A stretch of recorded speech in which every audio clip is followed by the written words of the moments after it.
ఏ నియోజకవర్గం? దర్శి నియోజకవర్గం. జగనన్న పరిపాలన మీకు ఎలా అనిపించింది? బాగానే ఉంది. బాగానే అంటే చంద్రన్న కంటే బాగుందా? బాగానే ఉంది. ఏ విధంగా బాగుంది? అన్ని విధాలు బాగానే ఉంది. మాకు సహకారం బాగానే అందింది. సంక్షేమ పథకాలు అన్నీ బాగున్నాయి. సచివాలయం వ్యవస్థ అన్నీ బాగున్నాయా? మరి అసెంబ్లీ ఎన్నికల త్వరలో దర్శిలో కూడా జరగబోతున్నారు. ఇక్కడ టీడీపీ నుంచి లక్ష్మి గారు ఉన్నారు. అక్కడి నుంచి ఇక్కడ వచ్చి చేసే వర్గాలకు ఉంటాయి కదా, ఇక్కడ ఇదివరకు చేసిన ఆయన కదా, దానివల్ల ఉంటుంది ప్రయోజనం. ఎవరు కలవడానికి ఛాన్స్ ఉంది? ఛాన్స్ అంటే చెప్పలేము కదా, జనాలను బట్టి ఉంటుంది. ఎందుకంటే చేసాడు, పనులు చేసాడు, దాని గుర్తుంటే వస్తుంది. మీకు ఎవరు గెలిస్తే బాగుంటుంది? బూచేపల్లి గారా లేదంటే బూచేపల్లి గారు. ఎందుకు ఆయన ఎందుకు గెలవాలనుకుంటున్నారు? దగ్గర చేశాడు కదా, పరిపాలన చేసినప్పుడు బాగానే చేశాడు, ఇబ్బంది లేదు. అంటే ఎలా బాగుంది అంటే ఎలా చేశారు? ఎలాంటి పనులు చేశారు? ఎలా అంటే ఇప్పుడు మాల వర్క్ ఉంది కదా, వర్క్ వల్ల బాగానే తిరిగాడు, చేశాడు.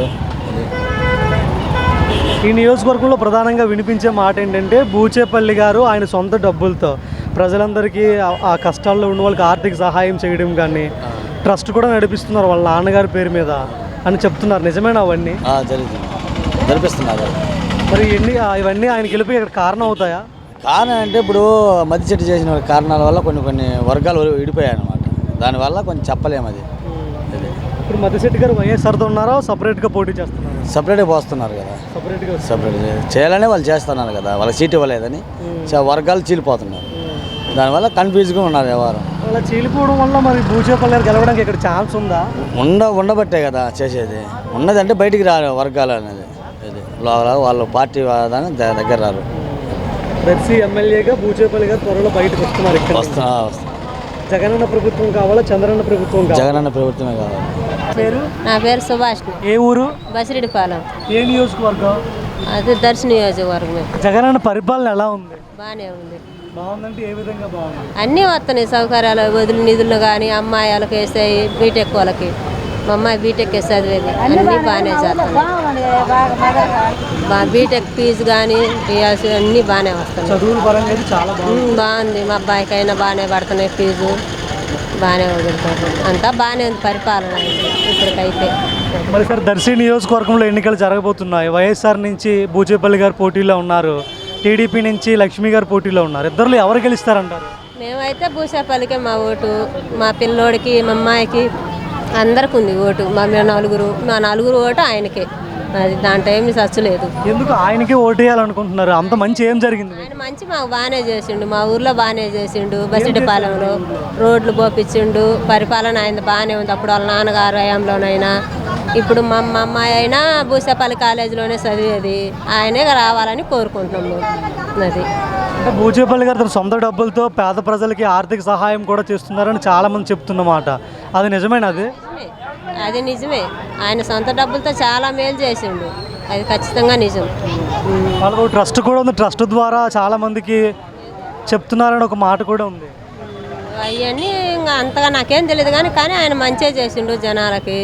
ఆయన రావాలని కోరుకుంటున్నాం మేము. మీ పేరండి? నా పేరు శ్రీనివాస. ఏ నియోజకవర్గం? దర్శి నియోజకవర్గం. ఏ ఊరు? చిన్న ఉయ్యాలవాడ. జగనన్న పరిపాలన ఎలా ఉంది? బాగానే ఉంది. బాగానే అంటే ఎలా ఉంది? అన్ని బాగానే, సంక్షేమ పథకాలు అన్ని బాగానే ఉన్నాయి, అన్ని ఇబ్బంది లేదు.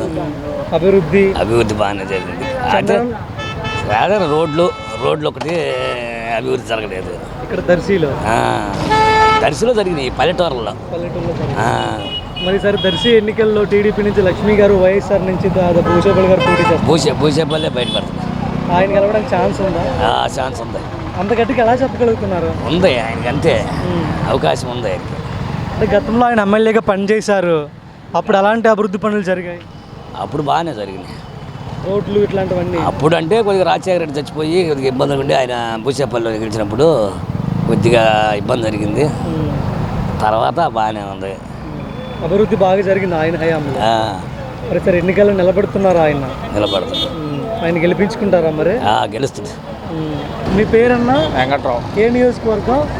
దర్శి నియోజకవర్గం. జగనన్న పరిపాలన ఎలా ఉంది ఇక్కడ? ప్రస్తుతానికి అయితే బాగానే ఉందండి. ఎడ్యుకేషన్ కానీ, పిల్లలు చదువుల గురించి కానీ, అమ్మఒడి అన్నీ వస్తున్నాయి. కాకపోతే మేము హైదరాబాద్లో ఉంటున్నాం. కాదు జగనానికి ఇప్పుడు ప్రాబ్లం అంటే బాగానే ఉంది. దర్శి వరకు నెక్స్ట్ బూచేపల్లి వస్తారని అనుకుంటున్నాం. అంటే ఆయనే గెలుస్తారని ఎందుకు అనుకుంటున్నారు? కారణాలు ఏమైనా ఉన్నాయా? ఎందుకంటే బూచేపల్లి గురించి కాదు కానీ జగన్ గురించి చూసి అది చేస్తున్నారు అందరూ. ఆయన ఏ క్యాండిడేట్ పెట్టినా 7-5 దర్శలోకి గెలుస్తారు. పోయినసారి 40,000 వచ్చింది మెజార్టీ, ఈసారి అదే మెజార్టీ వచ్చిందని అనుకుంటున్నాం. అంటే గతంలో బూచేపల్లి ఎమ్మెల్యేగా ఉన్నారు ఇక్కడ, అప్పుడు అలాంటి అభివృద్ధి చేశారు. అప్పుడు మేము లేవండి ఇక్కడ ఏరియాస్ అంటున్నాం, హైదరాబాద్లో ఉంటాం ఎక్కువ, మేము హైదరాబాద్లో ఉంటాం కాబట్టి నువ్వు వచ్చినప్పుడల్లా మనకి మా నాన్న వాళ్ళు చెప్పేది ఏంటంటే ఒకటే, బూచేపల్లిలో అయితే మనకు నమ్మకం చెప్పంగా చేసి ఇస్తారని నమ్మకం. అది నియోజకవర్గంలో ఎక్కువ మంది చెప్పే మాట ఏంటంటే బూచేపల్లి గారు సొంత నిధులతో సుబ్బారెడ్డి అనే ట్రస్ట్ పేరుతో చాలామందికి ఆర్థిక సహాయం కానీ లేదా భోజనాలు కానీ ఇవన్నీ పెడుతున్నారని అంటున్నారు. నిజమేనా? ఒకసారి మా ఊర్లో అప్పుడు చనిపోతే ఎమ్మని వచ్చి ఆదుకున్నారు, 30,000-40,000 ఇచ్చారు. అట్లాంటి ఏ జరిగినా ఎమ్మని వచ్చి వాళ్ళు చేస్తున్నారు వాళ్ళు. అట్లా మరోవైపు లక్ష్మి గారు కూడా ఇక్కడ పోటీ చేస్తున్నారు, ఆమె కూడా డాక్టరే, టీడీపీ నుంచి బలంగా క్యాడర్ కూడా ఇక్కడ ఉంది. అంటే వాళ్ళు గెలవకపోవడానికి కారణాలు ఏమై ఉండొచ్చు ఇక్కడ? ఇప్పుడు టీడీపీకి సరైన క్యాండిడేట్లు వస్తున్నారు కానీ ముగ్గురు మారారు. ఇప్పటికి ఎలక్షన్ టైంకి వస్తారు, 4 మాటలు చెప్పి వెళ్తున్నారు. ఎక్కువ శాతం అయితే ఇక్కడ వరకు వైసీపీ వచ్చింది. వాళ్ళు ఎందుకంటే ఫస్ట్ నుంచి కాసుకొని ఇక్కడే ఉన్నారు. క్యాండిడేట్ అంటే అప్పుడు ఆ టైం పెడుతున్నారు, 4 మాటలు చెప్పి వెళ్తున్నారు కానీ ఎవరు చేసినోడు వచ్చి చేసిన ఏదైనా జరిగినా వచ్చి స్పందించిన వాళ్ళు లేరు. మరి మద్దిశెట్టి వైఎస్ఆర్ నుంచి పక్కకు వెళ్ళిపోయారు, సో ఆయన ఏమైనా ఓట్లు చేల్చే అవకాశం ఉందా? అంటే దాని ప్రభావం ఎక్కువ పడదండి. ఆయన పోయినసారి చేసింది ఏం లేదు, పార్టీ క్యాండిడేట్లకి ఎవరికి ఆయన పట్టించుకుంది ఏం లేదు. వాళ్ళు చెబుతున్నారు కానీ వాళ్ళకి వీళ్ళకి చేస్తున్నారు కానీ పార్టీ క్యాండిడేట్లు ఎవరు పట్టించుకోవట్లేదు ఆయన. అట్లా ఈసారి ఎన్నికల్లో ఎవరు గెలిస్తే బాగుంటుంది, జగనన్న చంద్రన్న? జగనన్న గెలుస్తారు పక్క, 100% జగనన్న గెలుస్తారని అనుకుంటున్నాను. జగనన్న పరిపాలన ఎలా ఉంది? బాగుంది. ఏ విధంగా బాగుంది? చాలా బాగుంది. పిల్లలకి మంచి చేసిండు, అమ్మఒడి అన్నీ చేసిండు, బాగుంది. స్కూళ్ళు బాగున్నాయి ఇప్పుడు? బాగున్నాయి. మరి దర్శి నియోజకవర్గం త్వరలో ఎన్నికలు జరగబోతున్నాయి. ఇక్కడ వైఎస్ఆర్ కాంగ్రెస్ నుంచి బూచేపల్లి ప్రసాద్ గారు ఉన్నారు, శివప్రసాద్ గారు, టీడీపీ నుంచి లక్ష్మి గారు పోటీ చేస్తున్నారు. వీళ్ళిద్దరు ఎవరు గెలవడానికి ఛాన్స్ ఉంది ఇక్కడ? శివప్రసాదే గెలుస్తాడు అనుకుంటాను. అంత గట్టిగా ఎలా చెప్పగలుగుతున్నారు ఆయనే గెలుస్తారని? అంటే ఆయన ఇక్కడ మాకు తెలుసు బాగా, మేము వెళ్తుంటాం ఏదన్నా సమస్యలు ఉన్నా. పోయినసారి మేము వెళ్ళాము వేరే వాళ్ళ గురించి, బాగా మాట్లాడతాడు. మా రెడ్డి గారు ఆయన మాకు చుట్టాలే. అంటే సమస్య చెప్పగానే సాల్వ్ చేస్తారా? చేస్తాడు, చేశాడు. ఇంకో మాట ఏంటంటే నియోజకవర్గంలో ఎక్కువ మంది చెప్తున్నది ఆయన సొంత నిధులతో సుబ్బారెడ్డి చారిటబుల్ ట్రస్ట్ నడిపిస్తున్నారు, పేద ప్రజలందరికీ ఉచితంగా ఆర్థిక సహాయము, భోజనాలు ఇట్లాంటివన్నీ చేస్తున్నారని చెప్తున్నారు. ఎంతవరకు నిజమండి? బాగా చేస్తున్నాడు, బాగానే, పర్వాలేదు. అంటే కరోనా పేరు చెప్పగానే ఎక్కువ మంది నియోజకవర్గంలో ఆయన పేరే చెప్తున్నారు. ఆ టైంలో ఆయన చాలా సేవ చేశారు ఇక్కడ ప్రజలందరికీ అని, దాని గురించి ఏమంటారు? చేశాడు, ఆయన మంచోడే, ఆయనే వస్తాడని అనుకుంటున్నాం. మరి చంద్రన్న ప్రభుత్వం కావాలా, జగనన్న ప్రభుత్వం కావాలా?